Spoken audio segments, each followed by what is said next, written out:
Starting off with the worst evolution in the entire game, we've got the Barbarians, who look cool and sound cool and survive Fireball. That's about it. We are ranking these evolutions based on versatility, so overall strength, and whether or not a player should pursue this evolution.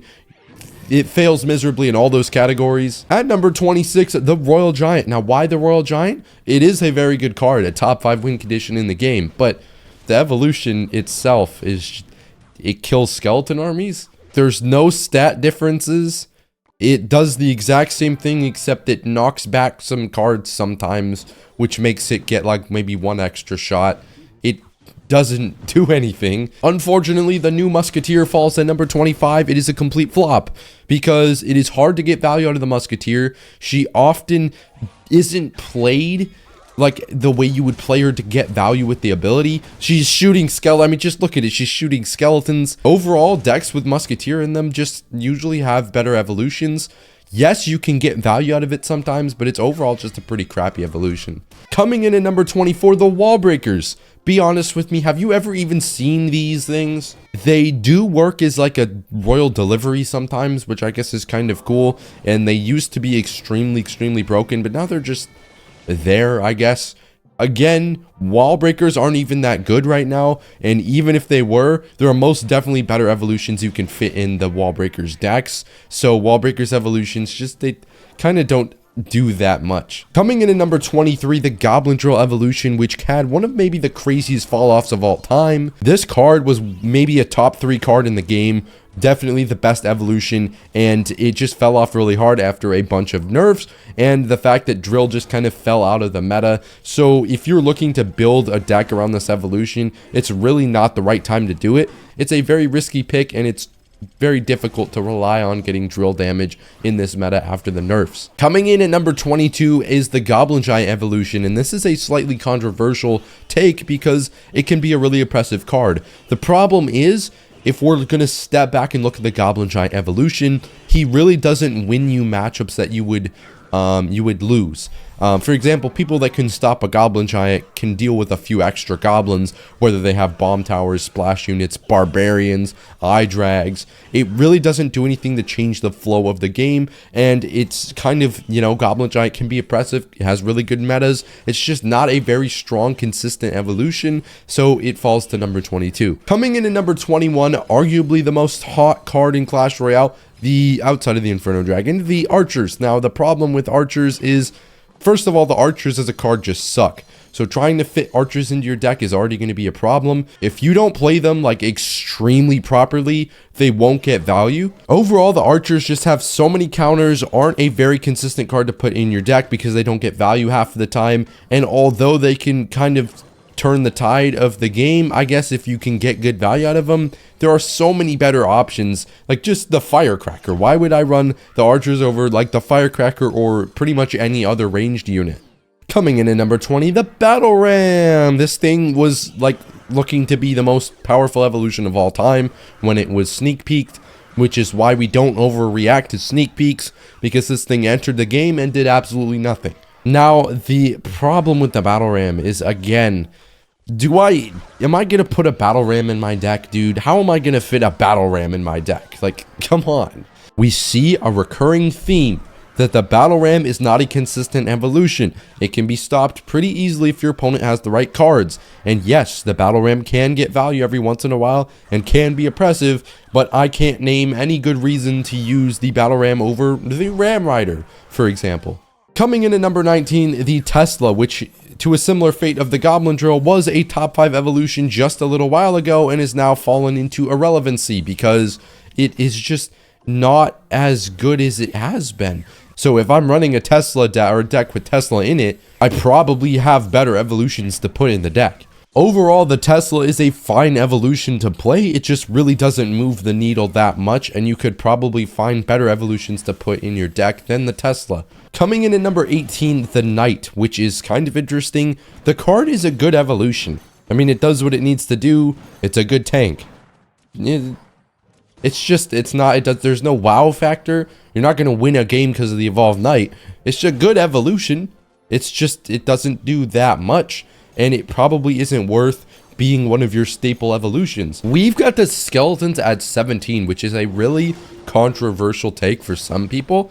Personally, if this was ranked based off of only top ladder success, I think I would have the skeletons higher. The problem is, in order to get consistent value out of the skeletons, you have to know what you're doing, and you have to be doing a multitude of either tracking elixir or tracking cycle. And let's be honest, most casual players aren't doing that. So it's very, very difficult to find consistent value out of the skeletons, although they can absolutely win you games in the right hand, which is why they land so low on the tier list. Coming in at number 16, we have the bats, which are a very effective evolution. They do their job. They can get really good interactions sometimes. The problem being the bats aren't a very good versatile card. They don't fit in many decks. They don't typically have that wow factor. Not an insane evolution, but one that will consistently get good value. Kind of held back by the fact that bats are just not the best card. Next up, we've got Cannon at number 15, which is a strong evolution that would probably rank higher if it didn't receive the nerf before it was initially released. And although the Cannon is sort of an underwhelming evolution, you have to think about it as you can take the Cannon, a defensive building, and turn it into a weapon to take out swarm units on offense. The evolution completely transforms the card, can bail you out on defense and offense, and Cannon's like really, really good in the meta right now and fits in a ton of decks. So it definitely ranks pretty high at number 15. I would say it's a much better choice than the current form of the Tesla. At number 14, we've got the Diddy Cage. Now, this thing is getting steadily better and better and better each meta. The problem with the card is its versatility. There's not many places you can put a Goblin Cage that will help you in your deck, but if you can find room for it, absolutely destroys things like Ram Riders, Hog Riders, Mega Knights. With a little bit of help from a distraction unit, any melee unit, it just demolishes. Coming in at number 13, the Evo Valkyrie, one of the most underrated, slept on, not with that haircut, evolutions in the game. Those who know, daily brain rot segment of the video. Also, by the way, this is a like the video checkpoint. Make sure to support the video if you haven't already. Hope you're enjoying it. Leave some feedback as well. But the Valkyrie evolution, dude, I play this in my main deck. She is insane, consistently gets value, bails you out. Not only is she great on defense, she's also an offensive tool, just powerhouse. She can completely suck in those wizards or air units that you need to deal with easier. And she's extremely versatile. You can fit her in almost any deck because who doesn't need a mini tank, especially a hot redhead. Nothing to say bad about the Valkyrie evolution. At number 12, we've got the Mortar, which is another controversial take because you might not be too experienced or knowledgeable of how the Mortar works. The evolved Mortar, let me put it this way, if the evolved Mortar didn't exist, Mortar would not exist as an archetype. Nobody would be able to push with it. The evolved Mortar applies so much pressure, you can literally lose your game straight up if the evolved Mortar connects once. That's how bad it is. Like, good. That's how bad it is to face. This is just straight up. If you hit the tower with nothing tanking for the Goblin, it gets 600, 700 damage at level 15. If you have something tanking, what do? At number 11, we have the Zap evolution, which is extremely versatile. Fits in every deck in the game. You could play it over log. Sometimes I probably wouldn't recommend it, but you can just completely get so much value out of the Evo Zap. It has seen better days. Obviously, the triple stun with no significant damage fall off was its prime. It then got the 3-cycle thing, which was kind of just mid. And now it is very, very good. It's versatile. The double stun can change entire games around. It's just, there's so much outplay potential. It is a very, very strong evolution. You can fit it almost anywhere. Great evolution. We are entering the top 10, starting off with the Goblin Barrel evolution, which is just extremely oppressive, dude. In the right hands, this thing is just, I have to guess which lane it's on. It's always paired with dual lane pressure. For 3 elixir, I'm getting a Goblin Barrel in both lanes based on like what's tanking for it. Most people probably only have 1, maybe 2 Goblin Barrel answers in their whole deck, and Goblin Barrel is typically used in bait decks, so the counters for the Goblin Barrel are going to be baited out usually, and it's just a nightmare. With recruits, with normal bait decks, the Goblin barrel is completely broken and is so powerful, especially since now you can't tell where they're going. Since they removed the evolution indicator when the card's initially played. At number 9, we have the Wizard, which is, you know, it had been maybe the strongest or one of the most strongest cards in the entire game. It is toned down a little bit, but it's kind of flying under the radar, guys. The Wizard is just extremely good. The only problem with the Wizard was the fact that he was too easy to kill for the elixir cost. That's why Wizard was remaining one of the worst cards, one of the worst air targeting units in the entire game. Because why wouldn't I use, you know, just like the Firecracker, the Musk, or literally anything else? He does insane knockback. He can be placed under things to just instantly blow them up. He is very versatile, can fit in so many decks. He's fit in top ladder decks and mid ladder decks. The Wizard went from just never getting value to always getting value, so it remains a top 10 evolution in the game, though it's not as strong as it was upon release. At number 8, we have the Bomber, and mid-ladder players or casual players may not understand exactly what the problem with the Bomber is. You can sort of see it here. You can align the Bomber to just snipe the tower from miles away, and it's a 2-cycle evolution with a 2 elixir card that fits in pretty much every deck. You can find room for a Bomber in almost every deck. Is he the best choice? No, but you can put him in every single deck. You can put him in you can put him in cycle decks, beatdown decks, control decks, Royal Giant. He fits everywhere. He does so much value. Lord have mercy. At number 7, the Royal Recruits Evolution. Now, they are extremely strong because they not only charge, they have bonus health. They're extremely difficult to stop because of the shields. You can't just spell them down instantly. They survive a ton of...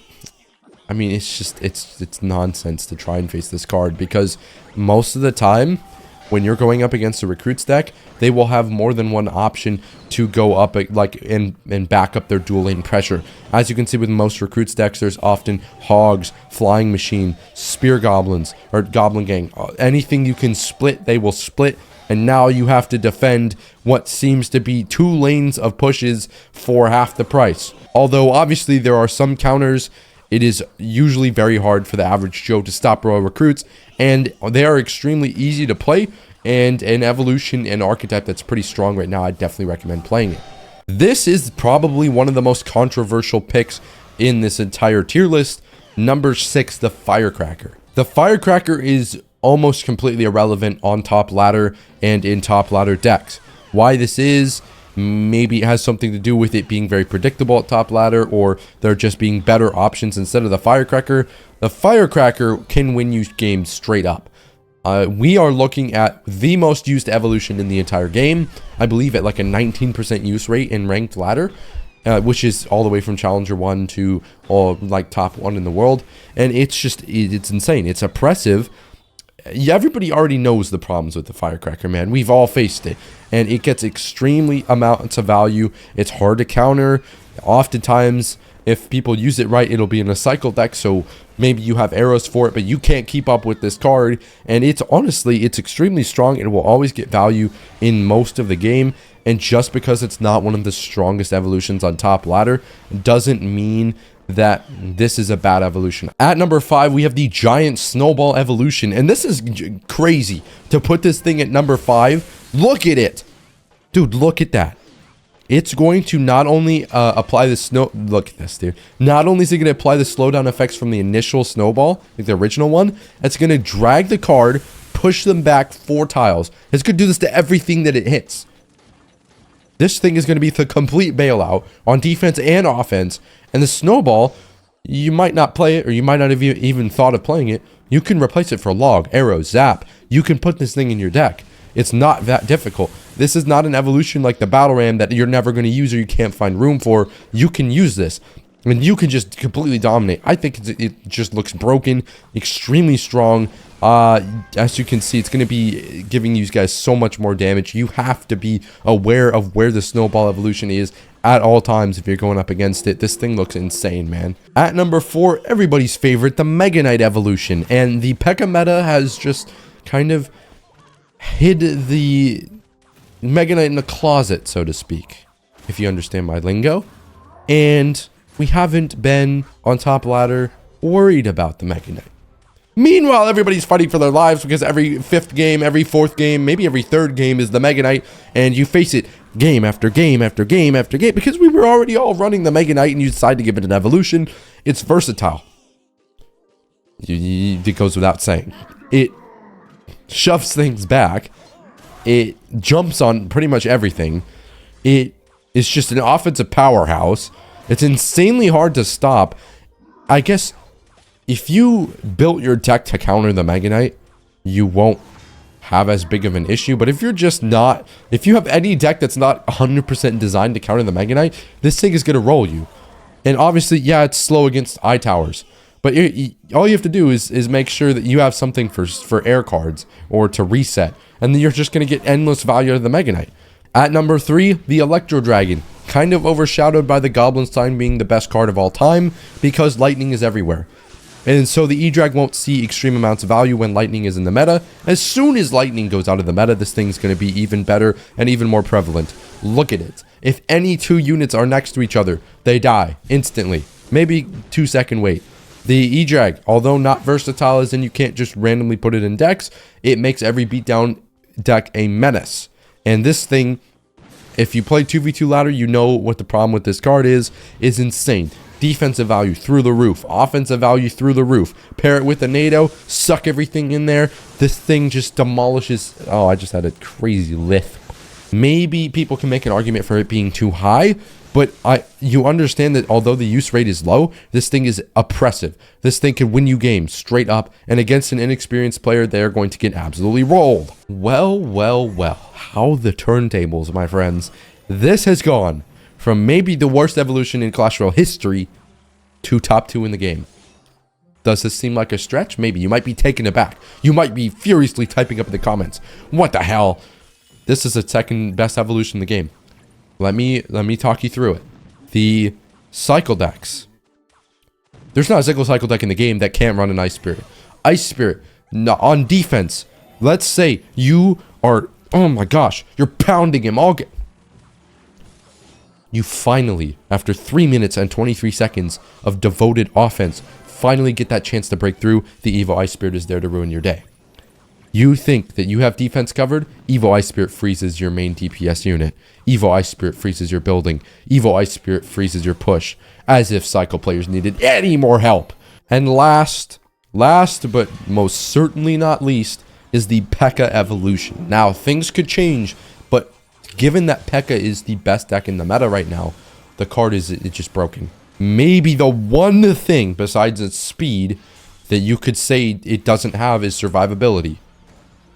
We took the one efficient counter, besides Infernos, the swarm units, and turned them into a feast. And you're acting like the Pekka never has support units? The Pekka, it destroys everything in the game. And it creates a counter push. And the only way to stop it is with like Infernos that you need to make sure that you have something else for. Or maybe the Diddy Cage. What even counters this thing effectively, dude? It is the best deck in the meta. And that helps its ranking right now. Extremely versatile. You could pick a Pekka deck up right now and start pushing like it's nobody's business. I hope you guys enjoyed that tier list video. Let me know if you have any clarifications or maybe things you didn't agree with. Could have just said disagree with, but we got to stutter, baby. I'm not doing a take 2. That's it for the video. Hope you enjoyed. Have a great rest of your day.